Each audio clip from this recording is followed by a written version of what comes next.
Hey guys, welcome to January's reading wrap-up. If you saw from the thumbnail, this is the stack of books I read in January with a few books left out. I had to return one to the library, at least one, and at least one was an ebook. And I read one short story from a collection of short stories, but I didn't feel like it would be fair to put the huge short story collection on this stack when I only read like 13 pages. So this is what I'm going to be talking about in the next little while. I decided for this year, the beginning of this year, I'm going to figure out how I want to do my monthly reading wrap-ups. I've flipped back and forth and I've never really found one that works the best for me. So this month what I did is I hopped on every time I finished a book or shortly after I finished a book so I could share my thoughts, because when I do a big wrap-up at the end of the month, which I haven't really done for quite some time now, I forget a lot of the details from books that I read at the beginning of the month. Details that after I'm done filming or when I'm editing, I'm like, oh, I wish I would have shared this. But I can't just interject my additional thoughts all the time. So I wanted to try to film shortly after, and then I can share more of my thoughts. So I really don't know right now how long this video is. There is also the fear that maybe I lost a clip or two talking about some of the books that I read. That's definitely a possibility. I feel like I've been pretty good with that. Hopefully it turns out that I have. So I'm trying this for January. Then for February, what I'm going to be doing is I'm going to be doing a weekly book chat at the end of the week, sharing kind of what I read the last week, sharing my thoughts on those books, and maybe the thoughts on the books I'm currently reading. I'm not sure on that yet. And then at the end of February, I'm going to do, or I guess it will be the beginning of March, I'm going to do another big wrap-up sharing my thoughts on all the books, because I know most people prefer that, but I'm going to forget stuff. So then if you want to know more about those books, you can go back and see the weekly wrap-ups. I'm going to give this a try. We'll see at the end of February, beginning of March, what I like better. If I stick with one of these over the other, or if I do something completely different, we'll see. Welcome to a reading wrap-up experiment. So let's just get on to all the clips where I share all about the books that I read this month. Welcome to the first reading wrap-up, reading check-in, whatever we're calling this, for the year. This video, this time, I'm going to be just updating every time I finish a book or two, just because things are fresh, and that's what I feel like doing. One update is I've decided to DNF Vienna Prelude. As of filming this right now, it is December 30th. I'm supposed to be reading books till the end of the year. Tomorrow's the last day. I'm only on page 59. I enjoy the book. I just don't care to reread it. So I'm not going to read the rest of this in the next day and a half. So I've just decided to DNF it. I was wondering if I needed to reread the book in order to continue with the series, and I don't think I do. I think I remember enough that I can continue with the series, because I read this sometime before BookTube, maybe like 5 years ago or so. I only read book one, and then there's a bunch more books, but I want to continue the series. Don't really care to reread it. This is really cool though, because it's set in, I think it starts 1933 or so. Now I'm actually questioning, but it's right before World War II starts, 1936. So I feel like it gives a good glimpse at how things started and what things were like just before they started. So I have appreciated this book for that. And then the book that I finished, that I've been reading, well, I read it twice in the last like 13 months, is the Bible recap. So technically I was supposed to finish it tomorrow, but Jared and I both were like, hey, there's only 2 days left, let's just read them both today. So this is a chronological read through of the Bible. Actually, this is just a summary of what you read each day. So it tells you which chapters you're reading, and then it kind of gives you an overview and where you can see God working in there. And I printed out a, this is totally not, well, I mean, it's kind of relevant because it applies to the Bible, but it just popped out, so that's why I was going to show it. I printed out the kings of Judah and Israel because it gets confusing when the nation split, and then I could look at this. It tells you when they started, when they were, like if they were good or evil at the start or at the end, and the prophet that was during that time, and so many of them had the same name. This was actually really helpful when I was reading through. But I really did enjoy the Bible recap. Like I said, it was my second time. I read the 1 year Bible plan in 6 months from November to May. And then in May, I picked up where, I guess they were a few months in, where my small group was at in the read through, and I read it for the rest of the year with them. It was really good. I'm just tired of it because I did it twice in like 13 months. So enjoyed it. It's also a podcast, heard really good things about that. I've never listened to it. That is the, I guess, kind of end of my reading year. I don't know if I'll finish a book tomorrow. I might. But I mean, this is a good note to end it on. And we will see what I get up to in the next few months, or few weeks, I guess. It'll be about 2 weeks that I'll be doing this. Right now, what I'm going to do is I'm going to film my TBR for January, which by the time this video is live, that video will be live already. So I will leave it linked, and I'm going to go through my cart here and see what pops up. Yesterday was January 1st, and I'd hoped to finish some books before yesterday in order to kind of start a little bit fresh, but things did not work out as planned. Long story short, our previous foster kids that we've had, the one we've had on and off for almost 3 years, and the other one's on and off for the last 2 years, they're back with us this weekend. And so it was a sudden thing. We got the phone call and they were like back with us in less than 2 hours after that. So things are a little bit different than expected.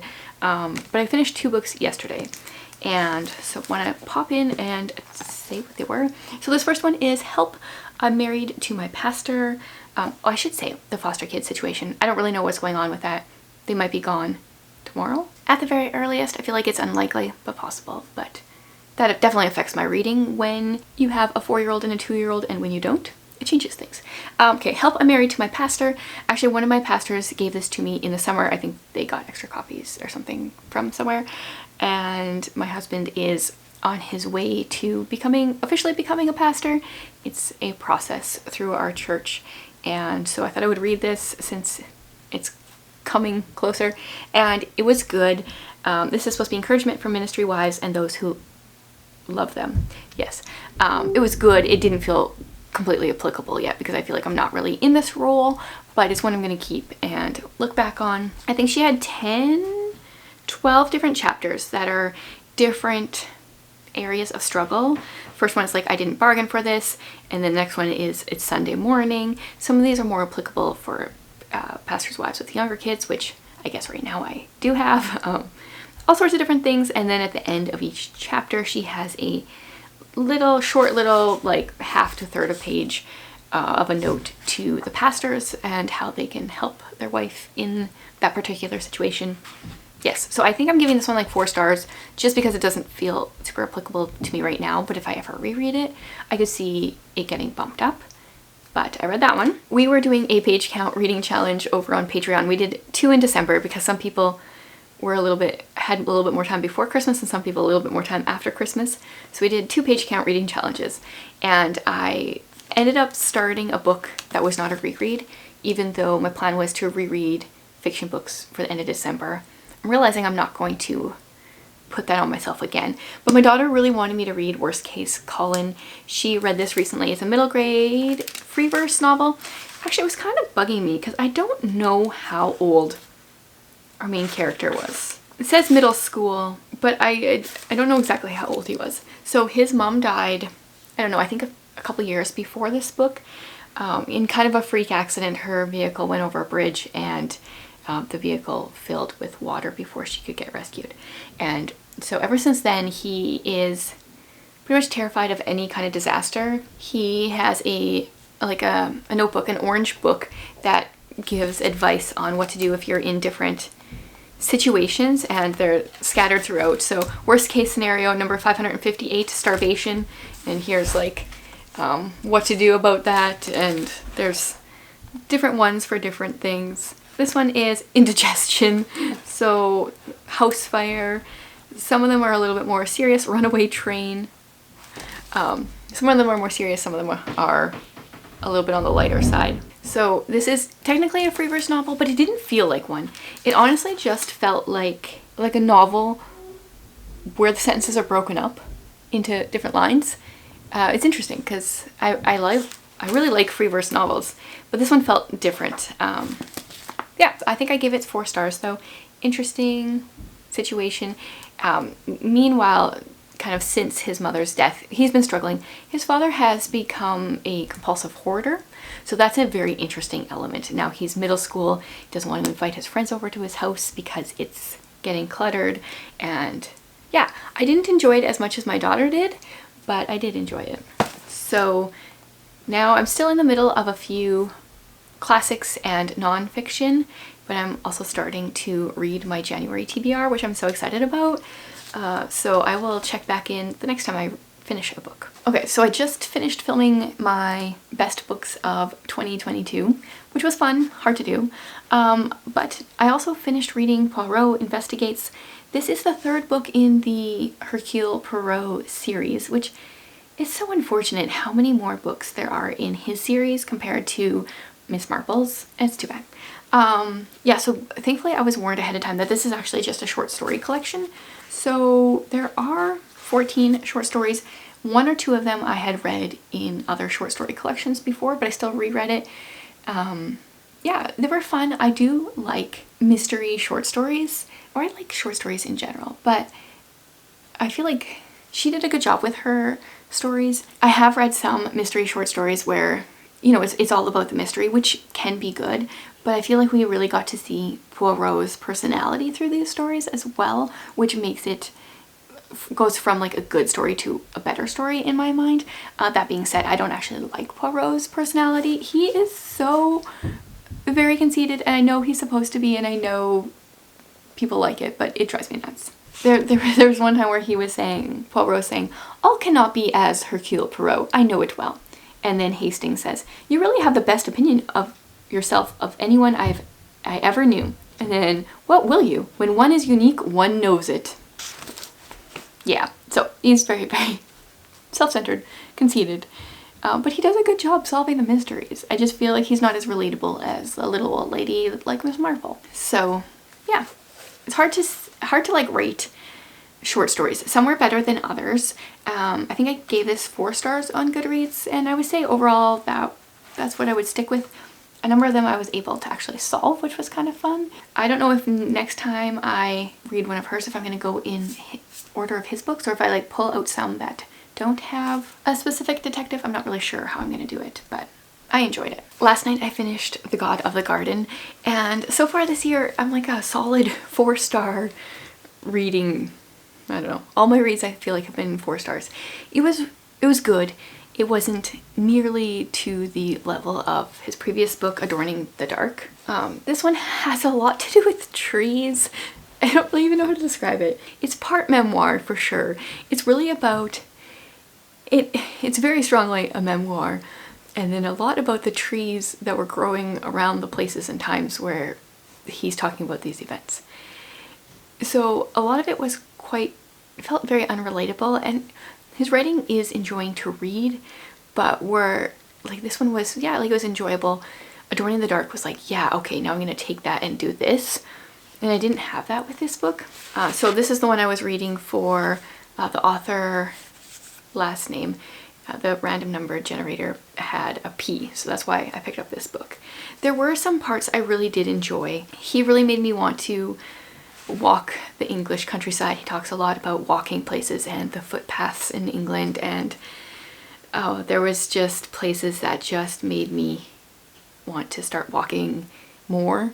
I mean, I do a bit, but it's also like it's winter here and we've had a ton of snow, and we can't really walk anywhere of interest, nor do we have any kind of historical places, and plus all the places that a person finds a little interesting are like on private land. So it's inspiring, but I didn't feel like I could do anything about it. There was one part that was very applicable because I was pretty much just reading this while we had our former foster kids visiting for a week and a half. What was supposed to be a weekend and ended up being a week and a half. He was talking about how they lived in this one neighborhood, and they didn't realize going into it, well, they didn't really have much money, so there wasn't a whole lot that could be done, but it was a very heavy gang influence kind of neighborhood. But his wife started a Bible study, and they started busing the kids to church, and It sounds like a really good thing, except then there were like gunshots while his wife was walking across the street, pregnant with one baby, holding another baby, and they felt the desire to move. Not the desire, they felt a bit scared, and they had the ability, the money to move. So they had this conundrum of like, do we move where it's safer for us and our children, or do we stay here where we are doing good things in this neighborhood? And they decided to move. And I felt like this was very applicable for some of the struggles I was feeling internally while our foster kids were here. Yeah, so parts of it felt like I could apply them and parts of it didn't. Still enjoyed it, would still 100% purchase, pre-order another book if he was writing one. Still really good, but Adorning the Dark was quite a bit better in my opinion. Today I have 2 books that I finished yesterday that I want to update you on, and I have a lot of things to say about both of them. So we'll start with When the World Was Ours. This is a middle grade historical fiction where we follow 3 friends from 1938 until the war is over. And this is a book that I went on to Goodreads after to mark my rating, and everybody that I follow that has read this book gave it 5 stars. And I have an unpopular opinion. I think on Goodreads I gave it 2 stars. I waffled between 2 and 3, but I really have strong feelings. Okay, we'll start at the beginning. First of all, the first thing that kind of turned me off on, what page is this? By page 22, I had already put in an orange tab, which generally means something I don't like. Sometimes it means a character is acting in a way I don't like. But this orange tab was because the author wrote with so many exclamation marks. And writing with exclamation marks works on social media when you're replying to someone. It's a way of saying like you're happy, you're excited, you agree. But in a book, I have read a few books where there has been an overuse of exclamation marks. And minus this book, they've all been independently published books that went on to have a lot more grammatical errors and issues. So the exclamation marks was kind of grating on me to begin with. I do think that the author was trying to portray the fact that our 3 main characters had really good lives at the beginning. They were 8 years old. Also, it didn't jive with the age because it's supposed to be a middle grade book and generally there's not 8-year-olds. For middle grade books, usually they're a little older, but they do progress quite a bit in age throughout the book. So I understand what she did, and I do understand that she was trying to make their lives, show that their lives are so good and how the war changed it. So I really didn't like the beginning. And then it kind of got better a bit. So we follow 2 of the friends are Jews, and they kind of go off their separate ways as the war starts. One family moves away, the other one stays, and then the other boy is not a Jew, and his brother, or his father, is one of like the head Nazi leaders, like SS leaders. And yeah, once again, I kind of understand what she was doing, how she was making, because he always felt so left out, and she's trying to make us understand why he became this terrible person that he became, even though he, in his head, was disagreeing with the things he was saying when he would like pass a Jew on the street and stuff. He was still saying them out loud. So I think we're supposed to feel pity for him, but instead I just got angry because, like, I feel like I'm really struggling with this because it irritated me so much. I think she's trying to make us understand that not every Nazi soldier necessarily wanted to be the way they were, and I get it, and also it bothers me because it doesn't really matter what you're thinking inside if your actions are saying something completely different. So there was that. It was interesting to see the kids and where their lives took them, to see different parts of war and how it affected different countries and that. And then when we got to the end, wait, what was this other thing I didn't like? Okay, well, here's another thing. One of the fathers in this book writes to his son from a concentration camp and lies in order for his son to, it's not even like, okay, maybe this is a slight spoiler. I'll put a timestamp if you want to skip this. But he says to his son, guess what? I met your old friend the other day. He asked how you were and asked me to send you his fondest regards. When what actually happened is that friend is now a Nazi soldier and pretended he didn't know this man, and he was like just turned and walked away. I don't agree with parents lying to their children. I can understand if he was trying to make his environment when he's, you know, like in a camp here, trying to make it seem not as bad so his family doesn't mourn so much for him and, you know all the burdens that he bears. But this was like a complete blatant lie. Like, he didn't have to say it like this. So there was that. And then the ending. I don't want to spoil it, but I hated it. Yeah. I don't want to say anything about it because I don't want to ruin it, but I didn't like it. And I can understand why people did like this book, but there was just so many things that I didn't like. So there's that one. And then I read The Midnight Library. This is a book that I never wanted to read, but it came up as the book for my book club in January, for my local library book club. My books keep getting not picked, but other people's do. And I kind of have a lot of thoughts on this book as well. And I think I'll have more thoughts after I go to the library book club and we discuss it, and then I hear everybody else's thoughts. That's always interesting. If I had been reading this on my own, if it had just come up in my own TBR, I would have DNF'd it, but I pushed through because of this library book club. So what it is, our main character, her name is Nora. Pretty much right at the beginning of the book, she decides to commit suicide.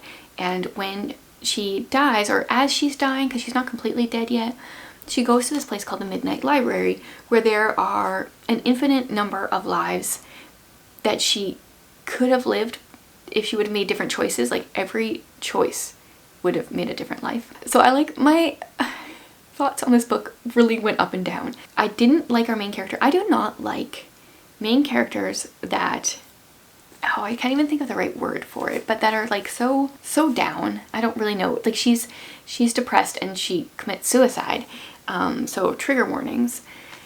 But I find it hard when people in books or in real life don't realize that other people have struggles too. They seem to think that everybody's life is perfect and therefore they should, either take their life or just be depressed, or they feel isolated because they think other people don't have struggles too.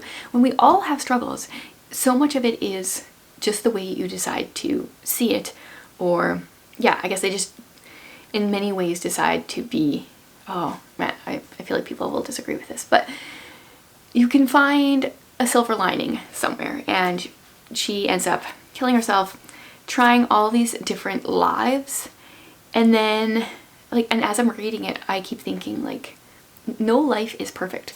So the one thing that happens is when you go to the Midnight Library, you try out a new life. Then whenever you start to feel complete disappointment in a life, or I don't remember the exact wording, then she goes back to the library and tries a new life. But who hasn't felt complete or near complete disappointment in their lives at some point in time? Like, everybody. I didn't like the idea of just, oh, then go try a new life. But I did appreciate what the author did at the end of the book, which I don't want to spoil it, but I do feel like he made it be a good lesson in the end, but you had to go through all the book to get there. And I think I would have liked this idea had somebody else written it. So yeah, I might pop in with more thoughts before this video is over, because then maybe our library book club will have already been. I don't remember exactly what date it is. Yeah, because there's a lot of things I didn't like, but there were a few things that I did like. I think I gave this 3 stars on Goodreads. I wouldn't recommend reading it. I definitely wouldn't have pushed through had I been reading it myself, but as a book that I kind of felt like I had to read, it wasn't as bad as some.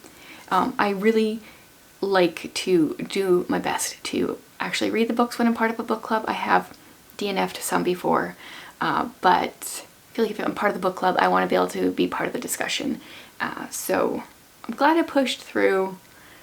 Very curious to see how the discussion goes. I got a haircut today, wearing contacts. Feel like a completely different person. Another book. I read Everything is Okay by Debbie Tung.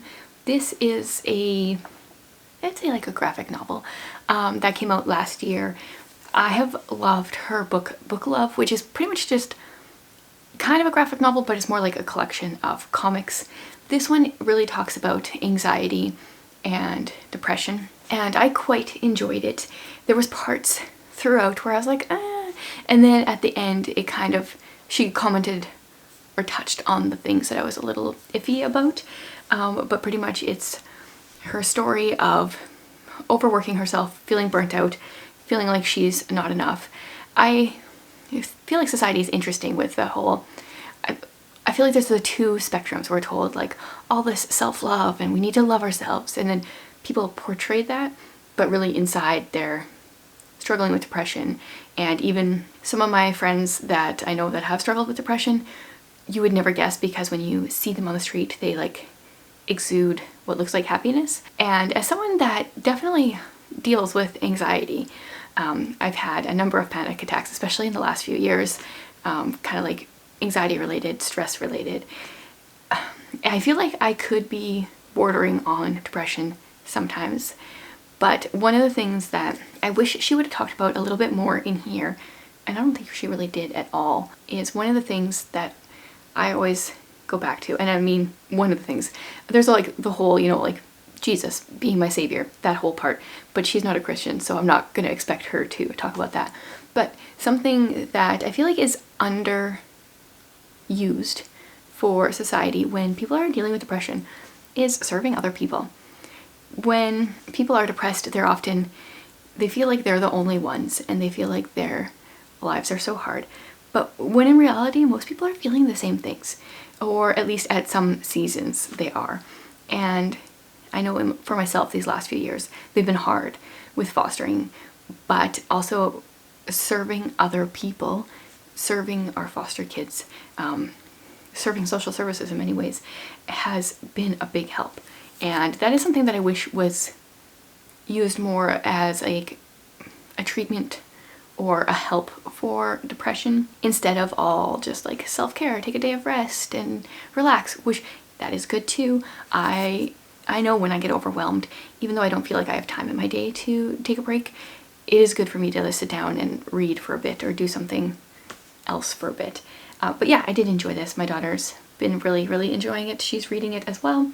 I've enjoyed all of her books. The only thing that bothers me about one of her books is the introverted one is really about social anxiety, not really about introversion. There's often a crossover, but they are different things, and I don't feel like she acknowledges that in that book, but I did enjoy this one. So a quick little book checked off. Okay, I finished yet another book. Oh, and I got a haircut.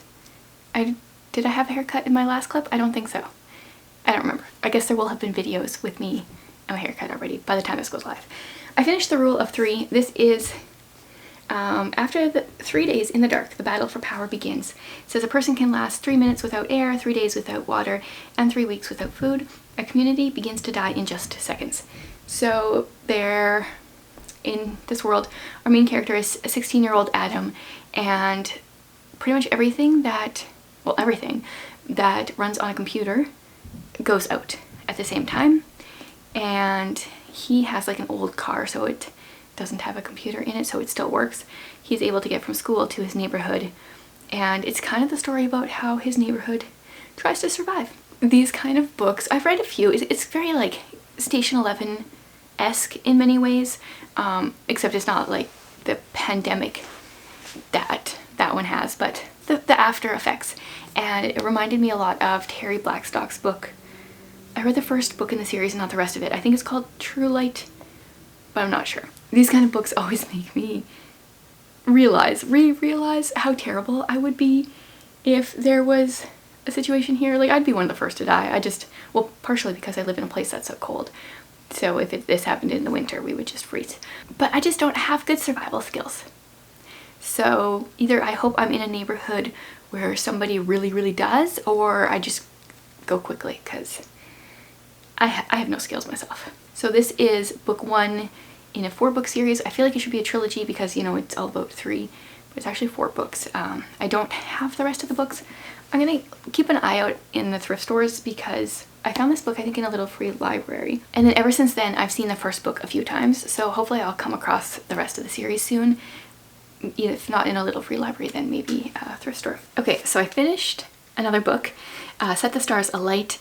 This one I had a poll going on Instagram for books that I was interested in reading. This one on the poll, it was like over 50%. This is Amanda Dykes' Christian historical fiction. Kind of we've got like the 1800s, early 1800s, and then kind of present day-ish. We start off in a few different timelines. It's a little bit confusing at first because we see like our main character from the past kind of when they're young, and then a few years later, and then a few years later, and then we see like the present day one when they're born, and then a little bit later, and then like kind of more modern. So there's a lot of like jumping at the beginning, and the writing at the beginning, the one character, her dad tells stories a lot, and the writing is very poetic. So it took me a little bit to get into it. Like I really enjoyed the feel of it, but I didn't really understand what was going on. So main present day, what we are doing is our main character, she wants to find a ship that disappeared in the 1800s, which is something that we flip back to in the 1800s and kind of see what happens. But she is a marine archaeologist, and she wants to find this ship, and yeah, so that's what she's doing. And then we flash back to the 1800s, and we are seeing things that happened on the ship, things that actually happened, and not the rumors that carried over the 200 years. And it was fascinating. I loved so much about this book, so much of the way that it's written. It feels like Ellen Montgomery's work to me. Definitely a 5-star book. My prediction is that this will end up on my favorites list of the entire year. There would have to be some like super amazing reading for this to be bumped off. There were so many good lines. I did a reading vlog for Patreon about this, and one of the like lines in here, quotes, inspired a poem that I wrote, and there's just so many beautiful things. Just a reminder, I did an entire vlog on Patreon for this. I just barely finished filming it actually. And I did read this one quote, and the one character in here is just telling the main character that how God is in every sunset, in every snatch of birdsong, in everything that stirs deep into you and makes you hungry for bigger things, eternal things. And I just loved the writing, loved the story. Can't wait to read more of her books. Okay, so I finished reading Ender's Game last night, and I give it 4 stars on Goodreads. I think it's more like a 3.5 star for me. So I'll tell you a little bit about it and then share a few of my like thoughts about the book. So this is a science fiction book, and our main character, we follow him starting at the age of 6. His name is Ender, and he lives in a world where there were previously 2 invasions of these creatures, these like ant-like creatures, I think, aliens from space pretty much, that they call buggers. And he is a genius at the age of 6 already. They know this. They were tracking his brother first, but he had too many like negative qualities that they didn't want him as part of their future army. And then his sister was not, she's too soft, so his parents were given permission to have a 3rd child. He's known as a third, like it's a thing. And he shows enough promise that he goes on to be specially trained to eventually hopefully fight these creatures. And first of all, this book was written in 77. I didn't realize that, and it didn't read like a super classic science fiction, but it had a little bit of that. I felt like the writing sometimes took me out of the story a few times. And Ender, even though he was a genius already at the age of 6, and we do follow him as he gets older, but not like a whole lot older, I feel like he acts and thinks and speaks way beyond his years.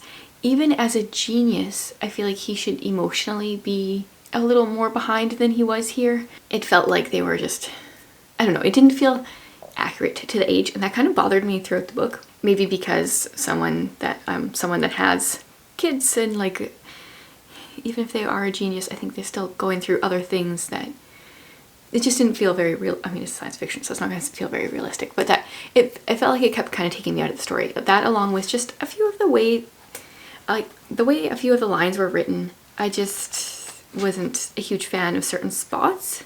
And then reading the book, I just kept feeling like there was something that was coming that would kind of make it all make sense. And the ending did bring it together.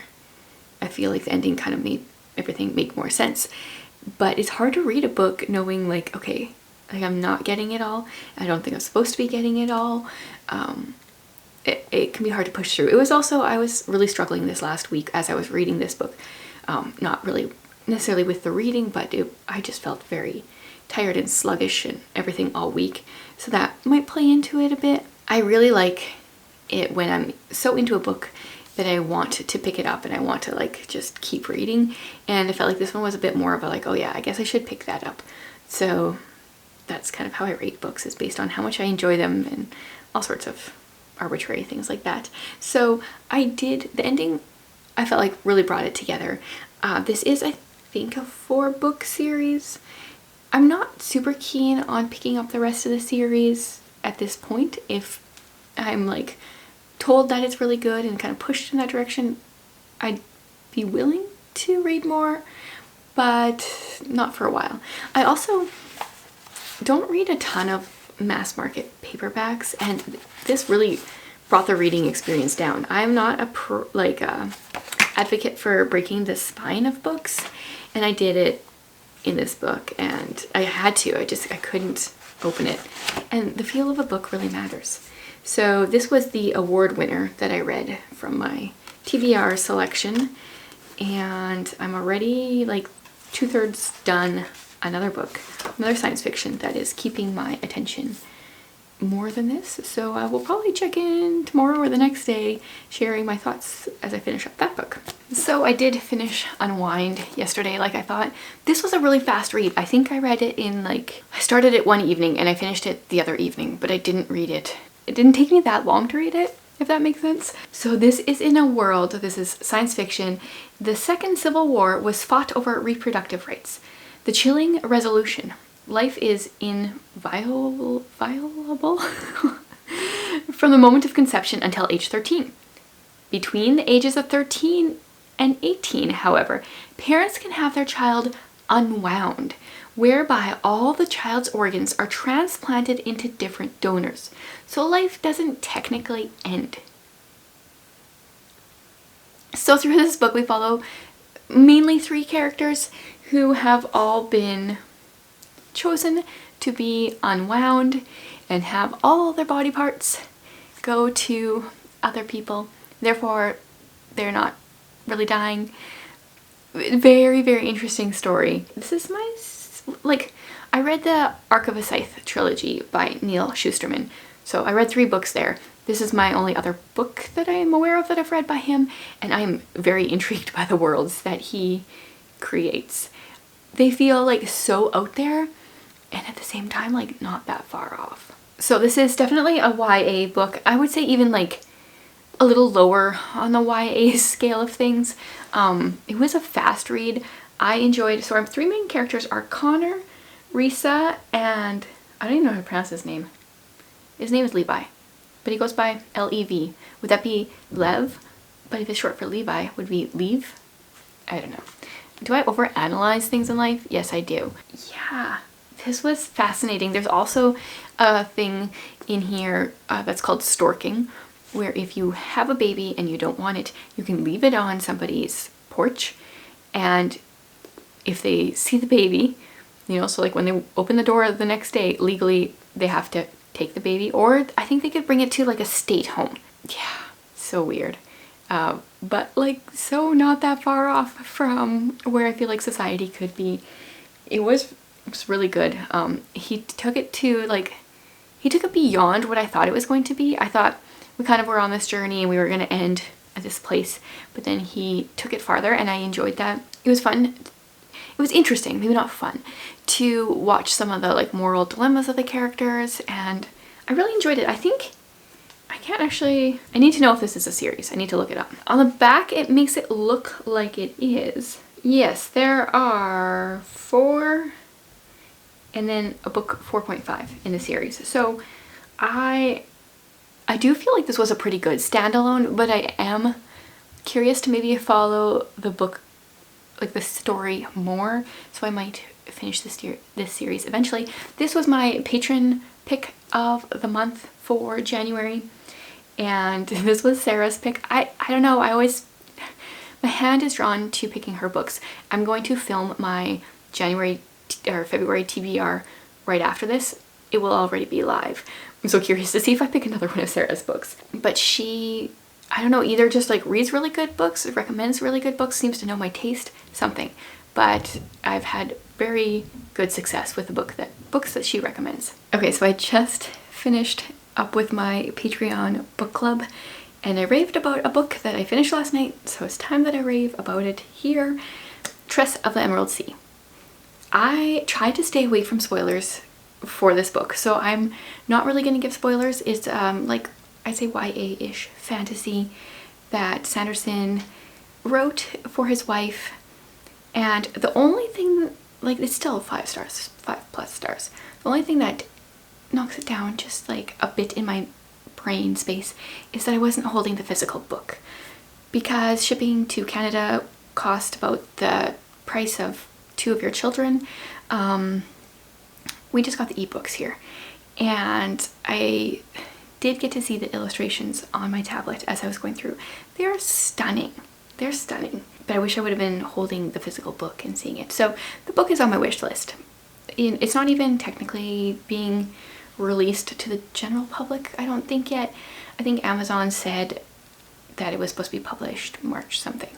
Anyway, I will get my hands on this book because it was so good.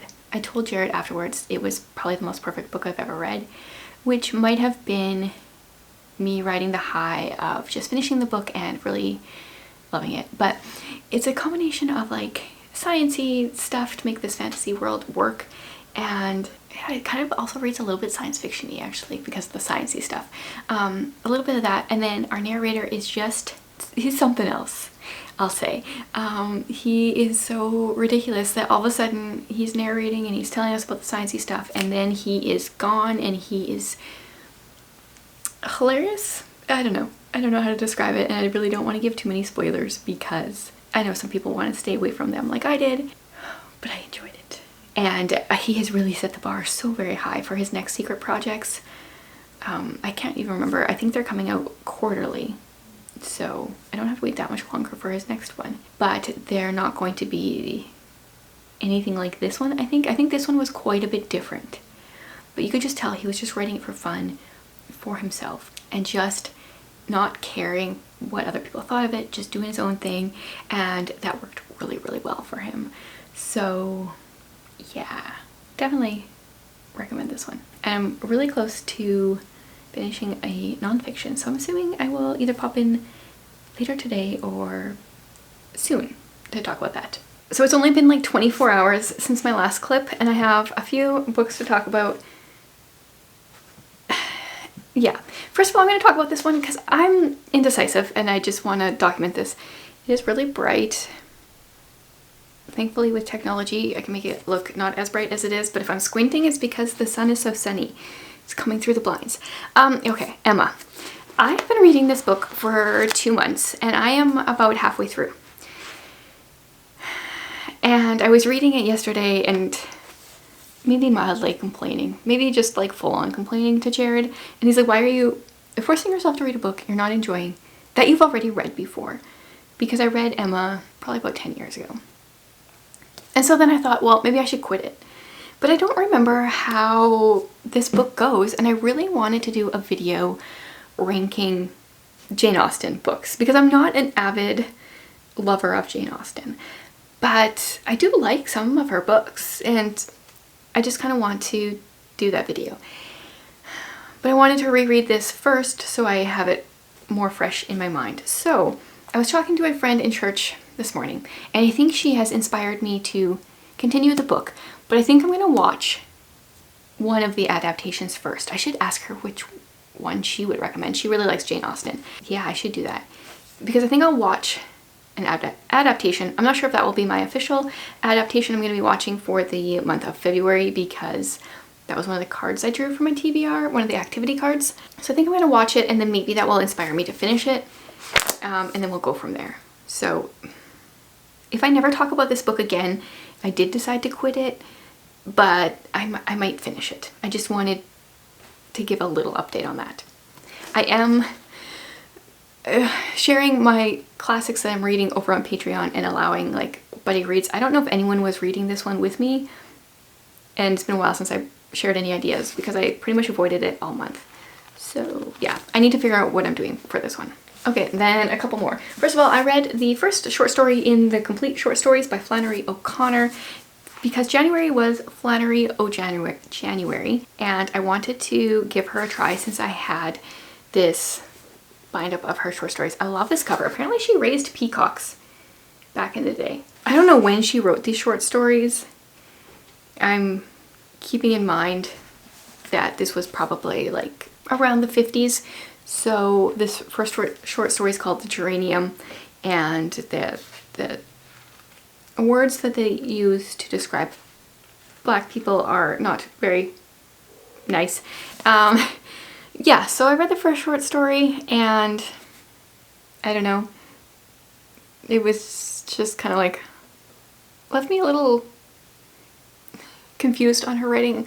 I thought I had an idea of the kind of writer. I thought she was like a gothic kind of writer, and I didn't really get that from this book much. Yeah, so it's one story. So I'll read more eventually. I have a spot where I have all my short story collections. I have got my bookmark in here. I'll continue it eventually, but I don't know how I feel about that one. Another glowing 5-star. This is The Truth About Us, The Very Good News About How Very Bad We Are by Brant Hansen. Highly recommend this book. Jared and I recorded a podcast this weekend that will be going up before this video, so I'll try to link it in the description. And I'm talking about one of the chapters in here. But pretty much he goes through and he tells us how bad we are and examples of how bad we are, and even when we are told that we are wrong, we will still argue our point. And yeah, and then that's pretty much the first half, is explaining how bad we are, but not in a way that makes a person depressed. I feel like he approaches things with humor. He's got this one section where he's talking about people that are hoarders, and you know, he's not that big of a hoarder because he only has 17 cats in his living room and not 49 like some other people or something. You know, like he takes things with a lighter approach, which can be helpful when you're reading about how terrible we are as humans. But then the last half, he brings it back to the gospel and how we need Jesus. And I love this part where he was talking about desperation wins. It always does. When we admit that we need help, that we need someone to help us, that's when things are kind of righted in the world. Yeah, so highly recommend this. I would like to listen to the audio of one of his books at some point because I think he would be a really good narrator because he's a radio show host, or was. So I'm assuming he's got like a good voice, and just his humor I think would be funny to listen to. Then I went on in a different direction and I went for Spy Family, Volume 8. I think this is the last volume that is in English in print, and I really enjoyed it. So we've got an assassin a spy who married an assassin but doesn't know that she's an assassin. She doesn't know that he's a spy. They adopted a daughter who is a telepath, and they don't know if she's a telepath, but she knows all about them. And they're going on a cruise, and Yor is working, so she's being a bodyguard, and I think they are just having fun. I don't really remember why they're there. It's been a while since I read volume 7, so I don't know if that one said anything. And it was pretty light and funny until the end. Of course, when like the assassination stuff starts happening, Yor's pretty violent. Thankfully with manga, I feel like you get the idea, but I don't know, it doesn't look as violent as it's supposed to be. Yeah, thoroughly enjoyed being back here, and I really like that Yor's brother wasn't in it because he's creepy and weird. He was kind of in the very end, the like bonus section. Yeah, really enjoy Spy Family. I'm just waiting for the physical copies. I don't think I'm going to read them digitally, but that's So it's always been a fun time so far. Okay, now we have a couple days left in the month. We'll see if I can squeeze in another book or two. And we are on to the last book that I have finished in January. I think we're pretty much coming on exactly 2 years. Maybe it was 3 years since I started this series. So I read Stellarlune by Shannon Messenger. This is book 9 in the Keeper of the Lost City series. Some places, depending where you look, it says book 10. It says book 9 on here. There is an 8.5. It messes everything up in some systems.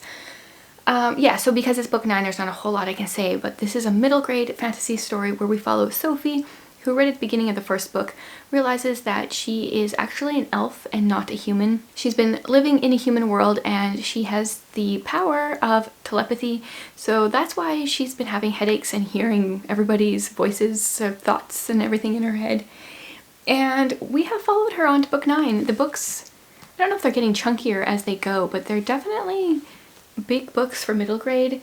Overall thoughts without giving any spoilers. Sophie is still a bit of an angsty teenager. I think she's 14 or 15 at this point. I've lost track already. So she's got, you know, like some love interest issues going on. And that, I think, annoyed me more now than it did the last time I was reading this series, the last book that I read, because my daughter is getting closer to that age and is just feeling maybe a little too real. But I feel like Shannon Messenger did a really good job. Kind of like the beginning part wasn't as good as the ending, but I feel like you can see she was laying the groundwork for the ending. And once again, she's left it on a cliffhanger, so I'm looking forward to book 10. I do believe that is going to be the last book in the series unless she changes her mind. But I'm looking forward to getting some answers. I thought we would get some more answers in this volume, this book, than we did, and so I have some questions left unanswered that I'm waiting for.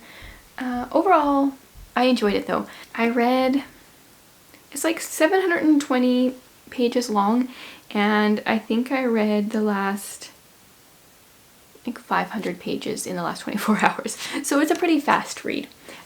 My kids bought this. I don't think I ever shared this in a book haul because they bought it, and they got the Indigo Kids exclusive, which I think the inside of the dust jacket is maybe the exclusive. It's pretty cool. You can see the elven city there. It's pretty neat. So that is the end of my January wrap up.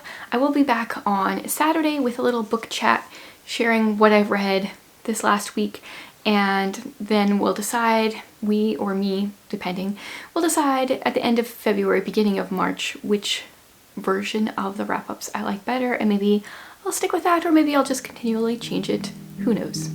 Thanks so much for being here today, guys.